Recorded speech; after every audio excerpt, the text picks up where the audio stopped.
Roraima, estrategicamente colocada no extremo norte do país, tem quase 2.000 quilômetros de fronteiras com a Venezuela e a Guiana. Um corredor perfeito para fortalecer o comércio com os dois países vizinhos. Mas sua economia ainda patina em problemas de estrutura, como a falta de energia.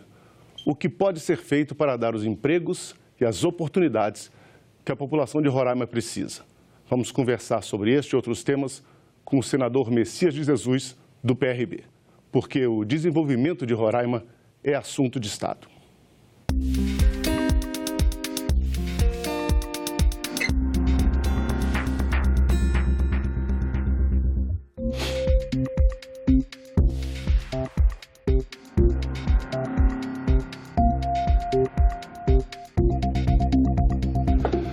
Conosco aqui no estúdio o colega Antônio Machado, da TV Senado. Senador Messias, obrigado pela sua presença.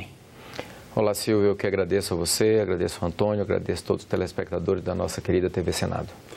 Bom, a gente começando a falar de economia de Roraima, né? Nós temos a zona de processamento de exportação de Boa Vista. Foi uma das várias providências tomadas ao longo dos anos para tentar aquecer a economia do Estado. Qual é o resultado prático que tivemos dessa iniciativa? Na realidade, no resultado prático sobre a ZPE, Zona de Processamento, nada ainda. Falta a Prefeitura licitar a área onde vai ser feita a região alfandegária e depois disso é que se pode, de fato, com essa área específica para alfandegar, as empresas produzirem e poder exportar. Hoje, Roraima, apesar de o que nós exportamos lá seja uma questão ainda pequena, nós temos um potencial muito grande para exportar, sem contar que nós temos como exportar pela Venezuela e pela Guiana. Mas, infelizmente, ainda falta com que a Prefeitura fazer essa licitação e tomar essas medidas que são necessárias para o perfeito funcionamento da zona de processamento e exportação. Mas essa zona de processamento e exportação, ela é uma iniciativa federal, estadual? Por que a Prefeitura é que tem que tomar providência em relação à área? Ela, sem dúvida nenhuma, é uma área específica. A criação dela é pelo governo federal. Mas há algumas... Foi criada até em 2000, é um atraso considerável, né? Um atraso enorme, mais que considerado, né? É um atraso enorme. Foi o governo federal que criou a zona de processamento e exportação, mas há algumas medidas que têm que ser feitas pelo Executivo Municipal. A área onde as empresas vão ficar especificamente, a alfândega, tudo isso, onde as empresas vão produzir, tudo isso tem que ser destinado pelo município. O município tem que fazer isso através de licitação. A Prefeitura de Boa Vista, creio eu, está tentando fazer isso, mas ainda de forma muito tímida, que não chegamos a essa conclusão. O decreto presidencial é de 2010, né? Quer dizer, já são 9 anos para fazer essa iniciativa. Se estivesse já em funcionamento essa zona de processamento e exportação, o senhor acha que realmente teria trazido bons resultados? Não tenha dúvida que sim, até porque hoje o que a gente exporta vai para Manaus, no porto de Itacoatiara, para depois do porto de Itacoatiara,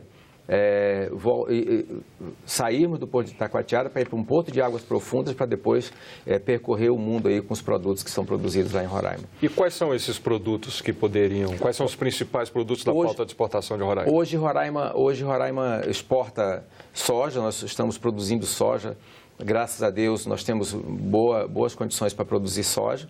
Estamos exportando soja, estamos exportando outras, pequena quantidade, mas estamos exportando outras mercadorias, frutas, por exemplo, nós estamos exportando. O nosso principal mercado consumidor hoje é o Amazonas, é Manaus, porque nós estamos ali a 800 quilômetros do Amazonas. Manaus, uma capital grande, mas que produz muito pouco, está consumindo isso nosso. Até porque Roraima, como não tem as nossas terras, nós não temos condições ainda de produzir em grande escala. Bem, aí o senhor tocou na questão das terras. Como anda o processo de regularização fundiária? Porque no governo anterior do presidente Michel Temer, a União transferiu uma grande quantidade de terras para Roraima para essa regularização. Essa é o maior problema que o estado de Roraima tem. É a regularização fundiária, é a transferência das terras da União para o estado de Roraima. Roraima é praticamente um estado virtual, porque a União criou o estado ele transformado de território, transformado de território, mas não transferiu as suas terras. E Roraima tem essa grande necessidade. Hoje, se não me engano, nós temos cerca de 23 glebas prontas para serem transferidas para o Estado, mas falta o assentimento prévio do Conselho de Defesa Nacional. Uma reunião do Conselho de Defesa Nacional que vai se reunir, dar um número de uma portaria, uma resolução, sei lá, algo assim, e vai transferir essas glebas para o Estado de Roraima. Isso é porque elas estão na fronteira? Não, é porque elas estão registradas em cartório em nome da União. Só se transfere para o nome do Estado quando tiver essa autorização específica do governo federal. E sim, depende do Conselho de Defesa Nacional, porque a grande maioria delas estão, sim, em faixa de fronteira. Então, esse decreto presidencial de Michel Temer, no final do ano passado, que transferiu, parece que 400 mil hectares dessas áreas, não resolve? Precisa ainda desse aval desse Conselho? Não, esse aí, se não me falha a memória, já foi autorizado pelo Conselho. Essas 400 mil hectares. Mas é uma parte muito pequena do território do nosso Estado que a gente precisa para transferir para o Estado. Bom, senador, então, além desse problema da regularização fundiária das terras que eram federais passarem para o Estado, o Roraima ainda tem o problema que tem uma grande parte do seu território em áreas de preservação ambiental e áreas indígenas, né? Isso cria alguma dificuldade também na área econômica para o Estado? Cria enormes dificuldades. Primeiro porque, deixa eu te explicar, Silvio, Roraima tem mais de 70% do Estado preservado como áreas indígenas ou áreas de unidade de conservação, áreas das Forças Armadas, enfim. O que sobra para o Estado de Roraima, para você ter uma ideia, para produzir, são cerca de 7 a 8% de terras agricultáveis. Desses 7 a 8% que sobra para o Estado agricultáveis, esses 7 a 8% ainda não estão transferidos para o Estado, que é o que nós estamos pedindo ao presidente Bolsonaro, ao governo federal, que faça essas transferências, e é o compromisso do governo federal de fazer essas transferências a todas ainda esse ano. Mas nós temos um problema maior, porque desses 7 a 8%, nós só podemos produzir em 20% dessa área. Por quê? Porque o Código Florestal brasileiro diz que os estados podem produzir em 20% da sua área se não tiver o zoneamento econômico e ecológico aprovado no seu estado. Na Amazônia, só 3 estados têm o zoneamento econômico e ecológico aprovado. Se não me engano, o Pará, o Acre e Rondônia. Nenhum outro.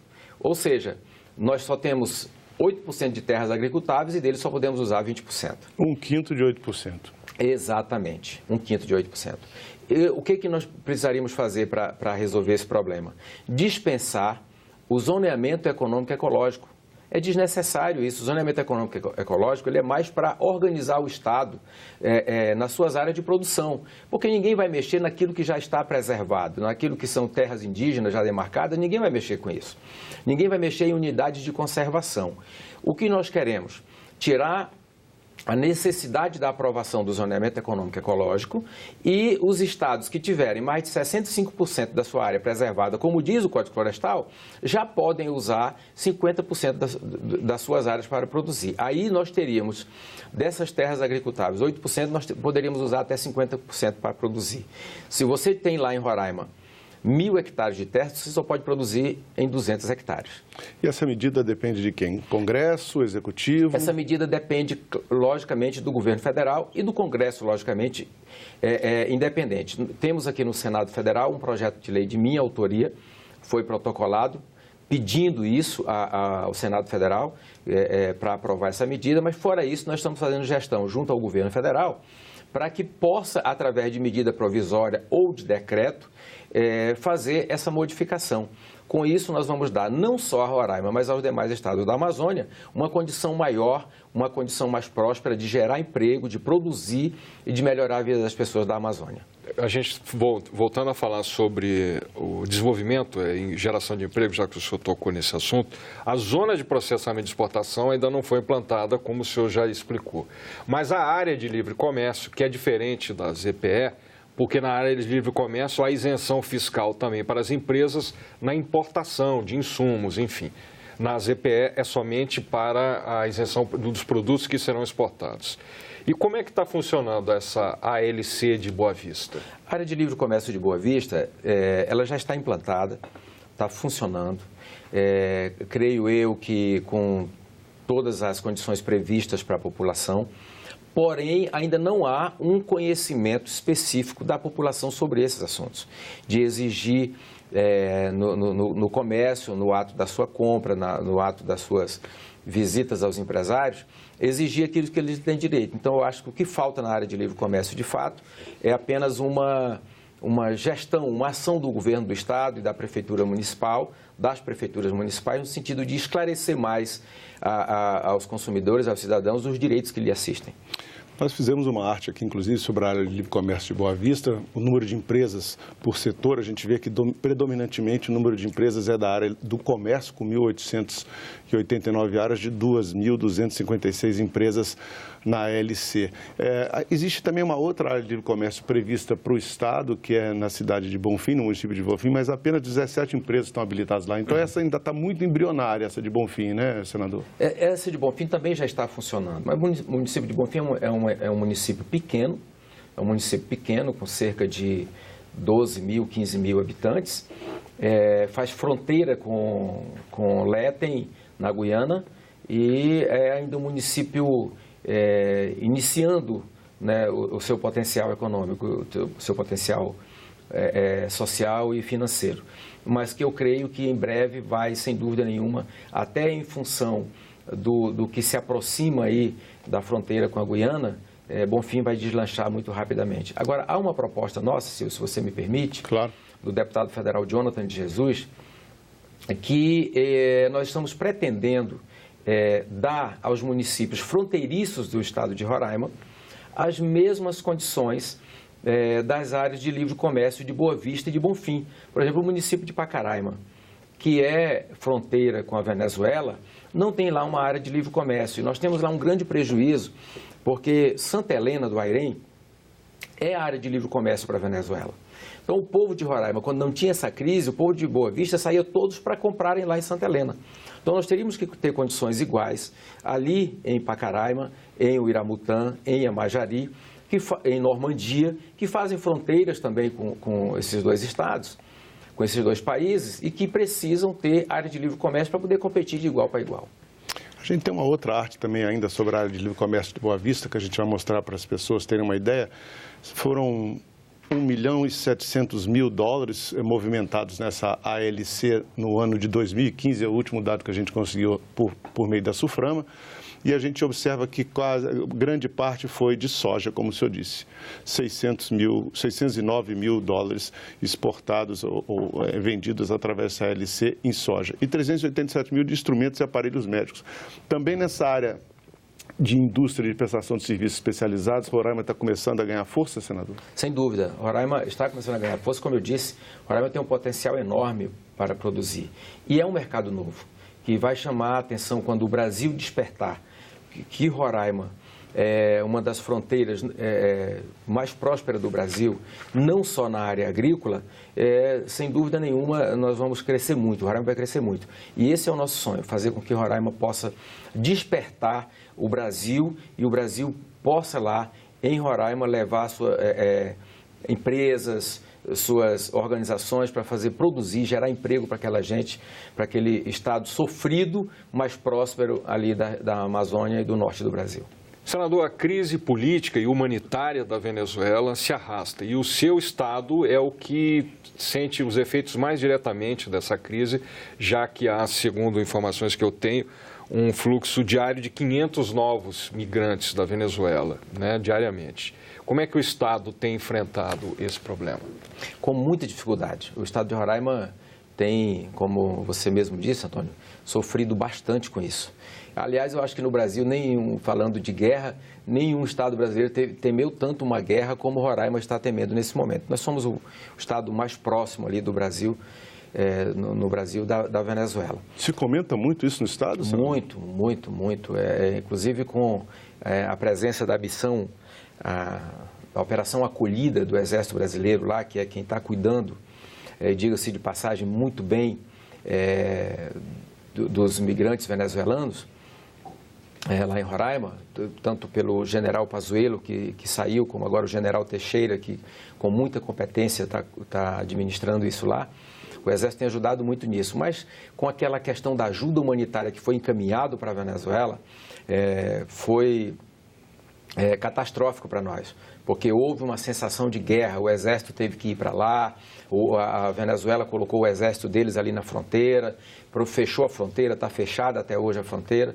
Isso impede não só a passagem dos venezuelanos para cá, mas impede também o comércio entre os dois países. E isso aí tem dificultado muito. O povo roraimense tem sofrido bastante. Para você ter uma ideia, nós temos cerca de 100 mil venezuelanos no estado de Roraima. Isso é um acréscimo de mais de 20% da nossa população, assim, do nada.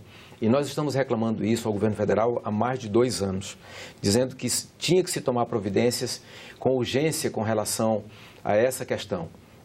Tomar medidas, relações internacionais, conversar com o governo venezuelano, no sentido de impedir essa migração em massa que estava ocorrendo para Boa Vista. Roraima colapsou o nosso sistema de saúde. Se você for em qualquer hospital, qualquer posto de saúde, em qualquer local de saúde pública em Roraima, 50% ou 60% das pessoas que estão na fila ou internados são venezuelanos. Porque chegam já doentes, desnutridos, cheios de problemas, então eles têm ali, a maioria deles já vão direto para as filas dos hospitais. Nas escolas não é diferente. Uma fila enorme nas escolas, brigando por vagas nas escolas, porque eles não têm isso lá na Venezuela. E Roraima termina sendo ali o eixo principal que eles procuram para fazer isso.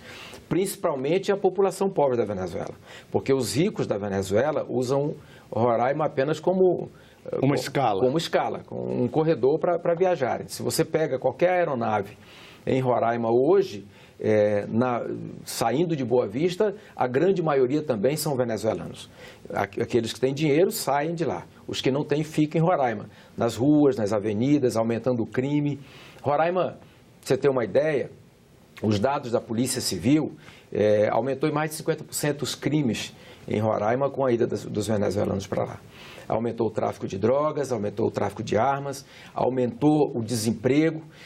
O povo de Roraima que tinha, vou te dar um exemplo aqui, o pai de família que saiu para fazer uma diária de serviço que fazia R$100, ele agora é obrigado a fazer a R$30, porque se ele não fizer, o venezuelano faz a R$30, faz a R$20, ou faz por um prato de comida. E aí diminuiu muito o emprego, caiu a qualidade de vida do povo de Roraima, e é isso que a gente tem pedido ao governo federal, ações nesse sentido de resolver urgentemente essas questões em Roraima, que é uma questão humanitária. Inclusive, eu disse isso quando o governo federal resolveu mandar aquela ajuda humanitária para a Venezuela. Eu disse que se eles quisessem iniciar, tinha que iniciar pelos venezuelanos que estavam em Roraima, que já seria uma grande coisa. Prestar uma ajuda humanitária aos venezuelanos dentro de Roraima. Dentro de Roraima. São cerca de 100 mil venezuelanos. Não está, assim, e o redirecionamento para outros estados está ocorrendo? Isso é insignificante. Para você ter uma ideia, fazem festa no Brasil quando eles conseguem tirar de lá 50 venezuelanos, 100 venezuelanos, 800 venezuelanos.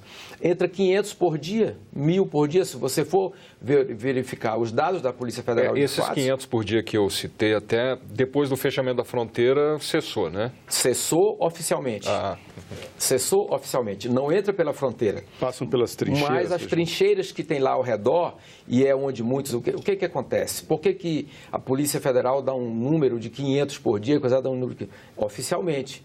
Porque aqueles que entram oficialmente são obrigados a se submeterem às regras lá em Roraima, que estão sendo determinadas pelo Exército Brasileiro, pela Polícia Federal, pela Acnu, por esses eixos que estão lá cuidando dessas pessoas. Aqueles que entram pelas trincheiras, pelas ruas, por dentro da mata, da fronteira, que são, você viu aí, é enorme a nossa fronteira, esses aí não são contabilizados. Por isso que o Exército Brasileiro e as forças que estão lá cuidando diz um número menor. A realidade é que não tem um município de Roraima que não tenha, no mínimo, 1.000 venezuelanos. Não há nenhum. E esses não estão nesse cômputo geral que esses organismos internacionais e que o Exército Brasileiro passa. As pessoas não sabem da ligação, apesar de, claro, a fronteira, todo mundo sabe que existe uma fronteira enorme da Venezuela, quase 1.000 quilômetros, com Roraima. Mas não sabe que Roraima também depende, inclusive, da energia que é fornecida pela Venezuela, porque Roraima é o único estado do Brasil que não está interligado ao Sistema Nacional de Energia Elétrica. Senador, isso é um problema que eu estou no Senado há 20 anos, o colega Machado também há o mesmo tempo, e a gente ouve isso desde que nós chegamos aqui. Por que o estado de Roraima até hoje não está interligado ao sistema nacional? Excelente pergunta, Silvio. Por que Roraima não está interligado? Falta de vontade política, falta de respeito por um estado que é o sentinela mais gratuito que o Brasil tem. Fazemos fronteira com dois países, com a Guiana e com a Venezuela. E nós não temos direito a uma energia que o Brasil todo tem. Nós pagamos a conta de energia proporcionalmente mais cara do Brasil. E nós Porque estamos... é quase toda de termoelétricas, né, senador? Venezuela, 80% vem da Venezuela e o restante são de termoelétricas. Essas termoelétricas gastam cerca de mais de R$1 bilhão de diesel por ano. Quando a obra que será construída do Linhão de Tucuruí, de Manaus a Boa Vista, não chega a R$1 bilhão. Então dava para construir um linhão por ano. Dá para construir um linhão por ano tranquilo e deixar o povo de Roraima com absolutamente tranquilidade. São interesses individuais, são interesses políticos escusos que a gente não tem conhecimento, inclusive, de onde nasce esse desamor pelo estado de Roraima, e nós estamos fazendo isso. Inclusive, eu quero aproveitar aqui para, de público, agradecer, através da TV Senado, ao presidente Jair Bolsonaro e a todo o Conselho de Defesa Nacional, que, na última reunião que tiveram, disseram que Roraima é questão de segurança nacional e determinaram o início da construção do Linhão de Tucuruí até junho e julho do próximo ano. Isso, para nós de Roraima, é um ganho fundamental, é uma demonstração para nós de carinho e de respeito do povo brasileiro, do presidente da República com o povo de Roraima. O caminho para isso, o Linhão de Tucuruí, ele liga exatamente, vai até Boa Vista, vem de onde essa energia? Vem de Tucuruí, que é a hidrelétrica do Pará? Tucuruí, Amazonas, mas hoje a nossa ligação será Amazonas, Roraima. O trecho onde se reclama que seria de questão indígena, seria apenas cerca de 100 e poucos quilômetros. É o que, segundo eles, impedem a construção do Linhão de Tucuruí.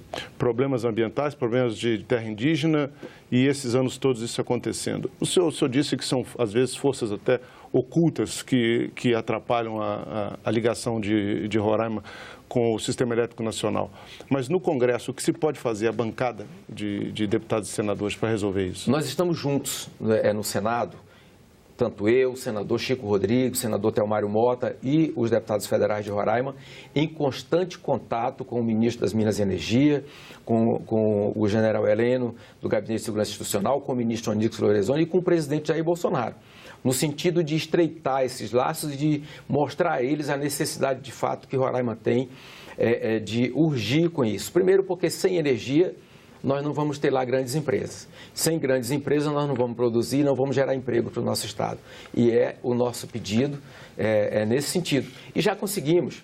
A reunião do Conselho de Defesa Nacional, presidida pelo presidente Jair Bolsonaro, que decidiu o início da construção do Linhão de Tucuruí, é o resultado do amor do presidente pelo Brasil e por Roraima, mas também da bancada que está atuando junto no sentido de fazer com que o governo federal leve as benfeitorias para lá. Não adianta a bancada ficar aqui cuidando de interesses individuais, de interesses pessoais, quando o nosso grande objetivo é representar Roraima. Inclusive, eu disse na minha campanha para o Senado da República que eu não vinha para Brasília para ser o melhor senador do Brasil, mas para ser o melhor senador de Roraima. E é esse o objetivo que nós temos, de fazer com que o povo de Roraima tenha os mesmos direitos que tem o restante do Brasil. Existe uma outra obra importante para Roraima, que é a ligação rodoviária entre Boa Vista e Georgetown, na Guiana.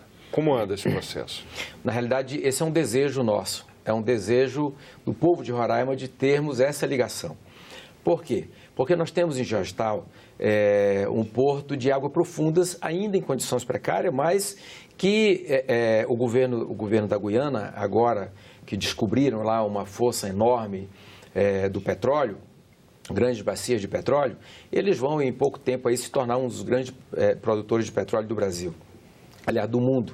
E essa estrada aí, que são cerca de 425 quilômetros, se não me engano, de Bonfim a Georgetown, ela vai nos dar a condição maior e melhor do que qualquer outro estado do Brasil de produzirmos, eu digo em condições fronteiriças, de produzirmos e exportarmos com qualidade, porque nós vamos ter um porto de águas profundas, 400 quilômetros. Se nós tivermos uma estrada boa, a gente pode produzir com tranquilidade, na certeza de que nós vamos ter como exportar e o nosso produto vai conhecer o mundo todo. Porto muito próximo, inclusive, da Europa e da América do Norte, que são grandes mercados, né? Exatamente. Todo esse mercado aí, importantíssimo para o Brasil e para Roraima, consequentemente. Eu creio que essa estrada, que certamente não será caro para o Brasil, não estou defendendo que o governo federal construa isso com recurso do povo brasileiro, de jeito nenhum, mas isso pode ser construído com financiamentos, pode ser construído com a iniciativa privada, pode ser construído de várias formas que não sejam envolvendo os recursos do povo brasileiro, porque o povo brasileiro precisa desses recursos aqui no Brasil. Mas, sem dúvida nenhuma, dará um grande salto para o crescimento econômico de Roraima, da Amazônia e do Brasil. Senador, muito obrigado pela sua presença no nosso programa e a TV Senado continua à sua disposição. Eu que agradeço a oportunidade que vocês me deram, Silvio, você, ao Antônio Machado, aos amigos da TV Senado, a todos os telespectadores. Eu quero agradecer em nome do povo de Roraima, dizer que é uma satisfação grande. Estarei aqui sempre que for preciso. Muito obrigado. Obrigado, Machado. Bom, essa entrevista já está disponível para você baixar ou compartilhar no nosso site, senado.leg.br/TV, ou então pelo nosso canal do YouTube. Se você quiser sugerir um tema ou enviar uma pergunta para o senador do seu estado, ligue para o Alô Senado, 0800 61 2211. A chamada é gratuita. Obrigado pela companhia e até o próximo Assunto de Estado.